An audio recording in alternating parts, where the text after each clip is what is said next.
Hello, and welcome to show number 2606 of Eyes on Success, a weekly program empowering the visually impaired with expert advice, personal stories, and the latest in technology and accessibility.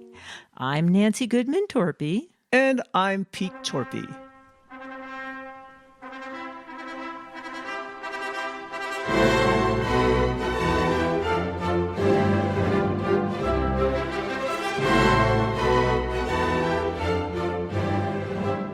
And talking of personal stories, as Nancy mentioned in the intro, this is a personal story. Seeing as this week includes Valentine's Day, we thought this would be an opportunity to do another episode about meeting and dating. But this time's a little bit different. Instead of interviewing another couple about how they met and how their relationship evolved, we'll be talking about ourselves. But first, for the tip of the week. This week's tip is follow your heart. If you find somebody who you truly love, who's truly your soulmate, go for it. You never know what might happen. We first met in 1982, which, if you haven't done the math, was 43 years ago, and we are very happy that we followed our hearts, and we are still happily married. It seems to have worked out for us, although at the time, some of our friends thought it was kind of reckless.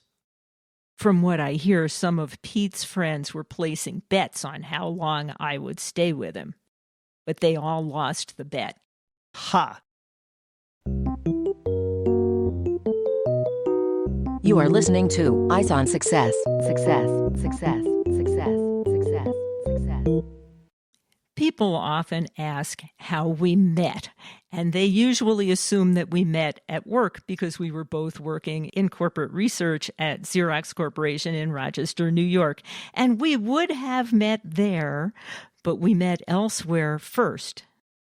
In graduate school, it turned out that each of us independently, attending graduate schools in different parts of the country, had learned to do contra dancing, which is a form of American traditional dancing similar to square dancing, except it's lines of people facing each other and partners always switching with other people. And it's very well suited not only to scientific types because it involves lots of patterns, but it's also well suited to blind people because if you put yourself in the right place, the other people with whom you're supposed to be interacting will be able to make up the last couple of inches of a gap and touch your hand if you need to do an allemande left or whatever, if you need to actually touch each other. But we've known a number of blind people who've been quite good at contra dancing, so don't be shy about that. And it was a lot of fun. So I was actually part of the contra dance crowd in Rochester before Nancy showed up in Rochester. I was there for several years. And I heard that a new person, female, PhD, was being hired at Xerox. And let me tell you, there aren't many women in research, especially back in those days.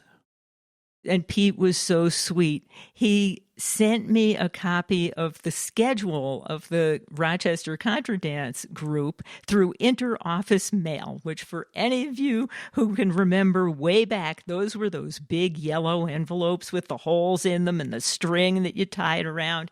And he stuck a little note to it that said, "When a new dancer comes to town, you can't hide for long." Well, of course, I had already found the dance crowd, but I thought that was so sweet. And the reason I knew that our new hire was a dancer was I was at a dance camp that summer where a friend of mine said, "Gee, I know this woman from Chicago who just got a job at Xerox and she's a contra dancer. You should look her up when she comes to town." So that's what I did with that interoffice mail note. And last year when we went to Chicago on vacation, we met up with Katie and spent the afternoon with her. It was terrific. So thank you, Katie. As Nancy indicated, we would have probably met anyway, since we both lived in what was then the area where all the young professionals lived and commuted to Xerox. We were just several blocks away. And then it turned out we were in the same carpool. And then in addition, at work, both of our managers reported to the same person. So our groups were actually reasonably close. We would have known of each other's work. In addition to working in neighboring groups and being in the same carpool, we really pretty much got to know each other mostly through the contra dance group. And at first we became good friends and then realized we were soulmates. And then I had to unload the previous boyfriend. And eventually we started dating and got married 11 months after we met. But our first date was actually in January when I closed on a house I had just bought. Yeah. When Pete showed me that house and we weren't even dating yet, I thought somebody had taken terrible advantage of this poor blind guy who couldn't see the holes in the downspouts and the peeling paint and all the other problems with the house. But eventually, over the years, we fixed it up and it was a great house by the time we sold it. So anyway, our first date was in January and we were married the next July. Things happened pretty quickly. We wouldn't recommend that our kids do that, but somehow it worked for us. We were really good buddies and things just evolved pretty quickly. So people wonder sometimes if someone is blind, who would want to marry a blind person? And so I'm curious, Nancy, what did you think at the time? It was one thing to have a friend who was blind, but it was another thing yet again to think about marrying someone who was blind. Well, the way you put that question was almost verbatim what my mother said to me when I announced that I was going to marry you. She said, "Why would you decide to marry a blind person?" And I said, "Well, actually, I decided to marry Pete because I love him and he happens to be blind."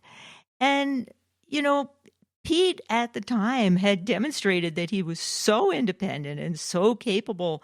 The fact that he couldn't see really didn't make a big difference to anything we did together. He didn't drive, he didn't do power tools, and otherwise, it really didn't make a big difference. I was very confident that, we could make it work. We're both pretty determined. We're both pretty strong-willed, goodness knows. And I was confident. Pete had worked out most of the blindness stuff already at that point. He'd been blind for decades, and I figured we could do it together. Well, as you pointed out, for me, blindness was just, I happened not to see, but I could do anything else I wanted to do. And in fact, in that old ratty house that I bought because I couldn't afford my new grand piano plus a well-finished house. Plus, don't forget the engagement ring. Oh, the engagement ring. Yeah, that brought me down to nearly my last dollar.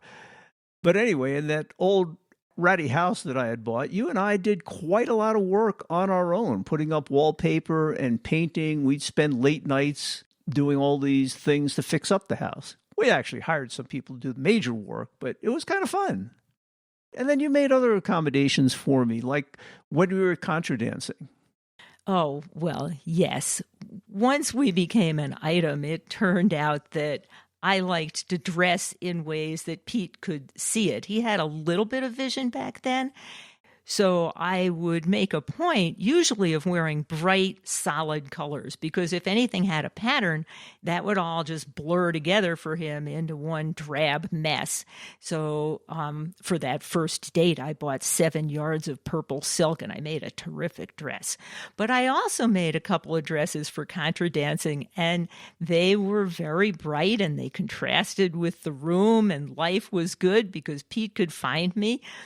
And then the dance group moved to another building with a different color walls, and I faded into the background, and that was that for those dresses. But talking about accommodations, some of it wasn't so bad. There are always certain accommodations that have to be made when you're living with someone like me who can't see. But fortunately, you are a very organized person. For me, being blind, everything in the house needed to be in a specific place. And fortunately, Nancy was very good about that. I've heard of many other couples where the sighted person isn't so good about putting things back in their place, and then the blind person has some real difficulties. But Nancy was pretty good about that, so that wasn't a big accommodation. Well, in my mind, the biggest adaptation I had to make was that before getting together with you, Pete, I used to leave my shoes on the floor wherever I took them off. And it really didn't matter because I could see them and walk around them. And that was not good with a blind person in the house. And so I've learned by stages. First, I learned don't leave them in the middle of a walking path, put them against the wall. And now they're in the closet. I never leave my shoes out, but that was a big deal having to retrain myself. But there's also little accommodations, you guiding me places, driving me places. If we went on a vacation, I couldn't give you a break from driving to drive a little bit myself if you were tired. And those are just certain accommodations people have to make. And it wasn't so hard. That is an issue. We have some friends who drive 10 or 15 hours in a day, and we never plan days like that because I just don't have the stamina. So, it takes us longer to get somewhere, but we work it out. Pete is also not such a good navigator, but now that we have GPS, that's no longer an issue. But back in the days of paper maps, that was, if I needed to check the map, I'd have to pull off the highway and look at the map because my navigator couldn't see it. There were other situations where it wasn't so good not being able to see. I remember the time that I called 911 when Nancy thought she was dying of a heart attack. And I called 911 and they asked me, is she turning blue? And I said, well, I don't know.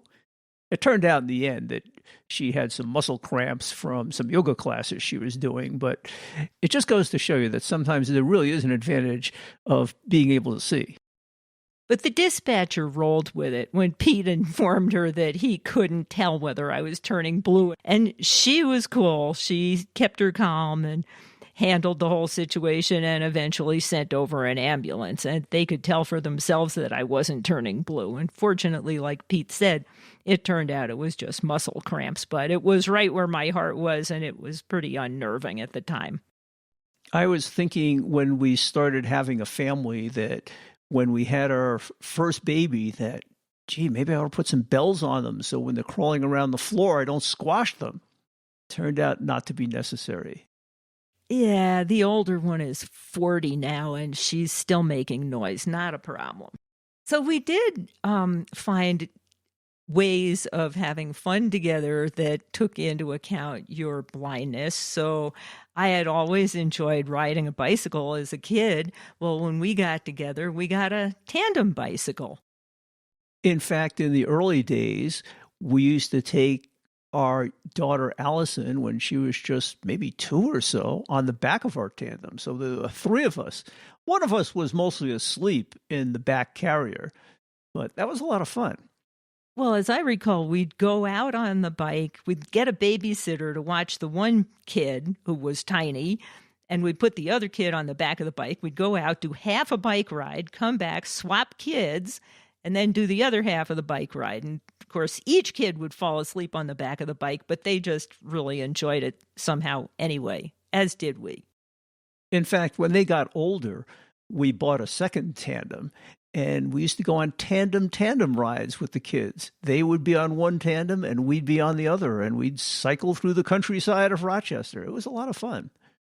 Another fun story that is basically an accommodation we made because Pete couldn't see was that our son, Brian, when he was about 10, wanted to play on the same baseball team as his best friend, Steve. And the rules were, in order to get your kid on the same team as some other kid not in the family, at least one parent of each kid had to coach. And so when the organizers called up and tried to talk Pete into coaching, he declined. And the guy kept saying, well, your kid can't be on his best friend's team unless you or your wife coaches. And so I wound up coaching the baseball team, about which I know nothing, but Brian got to play with Steve, and that worked out nicely. But we had a lot of fun. I mean, we used to take our tandem back and forth to work. That's how we'd commute to work most of the time when we worked at Xerox. when we were both working, we took our jobs very seriously. We worked very hard and we took great pride in the quality work we did. But we managed to find some time to have fun during the day. And usually that was over lunch. And Pete had this group of guys that he would have lunch with every day. And I would show up maybe once every week or so. And, we'd just chat about common interests. And of course, every year when I would have a giftable event, whether it was my birthday or the holidays, Pete would ask the guys what to get for me. And one of them, Dale, a particularly nice guy, would recommend the next tool I needed. And then he would go off and buy it for me and give it to Pete, and Pete would pay him back. It was either a C-clamp or a drill or, something not every woman might want, but Nancy would. Oh, I loved the digital multimeter, the cordless screwdriver. It was terrific. And then after Xerox, when we retired, we got into lots of other fun activities with our friends that you might not expect blind people to do. And now our kids are all grown up and we get to play with the grandkids. And it's very different again. But it's interesting how young kids are so open to people with differences. They barely know that I'm blind. I mean, they accommodate my blindness. When I show up there at their house, they say, "Oh, let's play Braille Uno." And we'll all gather around, do that. And I'll still throw a football with them out in the yard, and they just know they have to yell so I know where to throw the football. And it's not a big deal. If only adults were like that. So at this point, we have 2 grandsons and 2 step-grandsons all in one house. And when this show airs, they will be 11, 10, 9, and 8, plus a dog and a cat. So it's pretty lively in that house. And then our daughter has 2 dogs who are just as energetic as all of the little boys. But we have a lot of fun with all of them. And it's been interesting watching the grandkids internalize the concept of Grandpa not being able to see, because frankly, it's kind of an odd concept unless you've lived with it one way or another. So our kids, when they grew up, there was a person in the house all the time who couldn't see. And so they understood you just had to act a little bit differently with Daddy. You wanted to hand him a toy, you had to actually hand him the toy. You couldn't just be across the room and assume he would come get it. But the grandkids, they don't live with Grandpa day to day. They see him every couple of months. And it's been interesting watching them understand that this person can't see. Even before they could talk, they understood that. There was one of our grandkids who wouldn't hold any adult's hand. And somehow he would just come over to me, grab my hand, and drag me where he wanted me to be. And it wasn't a big issue. Now it's a big thrill and an honor to hold Grandpa's hand and guide him around. Everybody wants to guide me. So I get 4 kids clamoring to guide Grandpa. So in addition to playing and having fun, we also, as we mentioned, had careers in corporate research at Xerox. We actually did some very similar things, although we never really worked on the same projects. But even before retiring, and certainly since, we've done a lot of volunteer work together. Probably the first big thing like that we did was we volunteered with the Xerox Science Consultant Program for 25 years. And boy, was that gratifying. We'd go into the local public school with a lesson plan and a box full of equipment that, the schools couldn't come up with a Van de Graaff generator or a tank of liquid nitrogen or any of this other stuff that we brought in. And we'd do hands-on science lessons with the kids.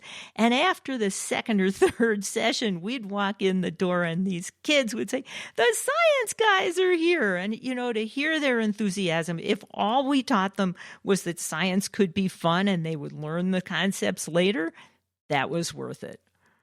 That was very rewarding. And it was interesting to see how receptive kids are at that age to science and those ideas.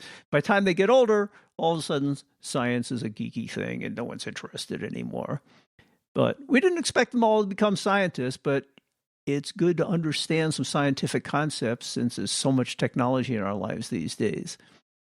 It also did not escape our attention that in addition to teaching the kids some science concepts, maybe even some science facts, and building their enthusiasm for science, that between the two of us, we were also setting an example that it was okay for a woman to be a scientist, and it was okay for a person with a disability to become a scientist. And at the end of each year, we did what we somewhat irreverently referred to as Pete's Blind Act.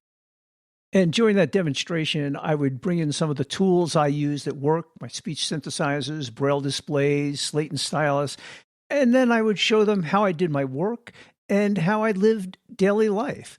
And it was great to see the questions that the kids would ask because they were totally unabashed. They would ask questions like, how do you tie your shoes? How do you brush your teeth?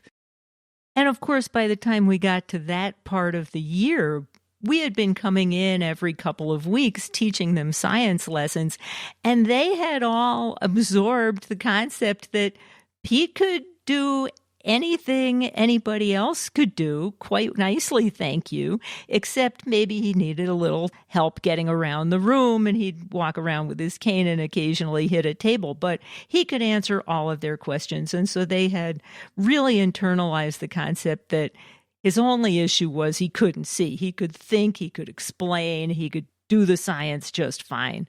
And so it was great at that point to give them the opportunity to ask him all of these other questions they might have been thinking about all year.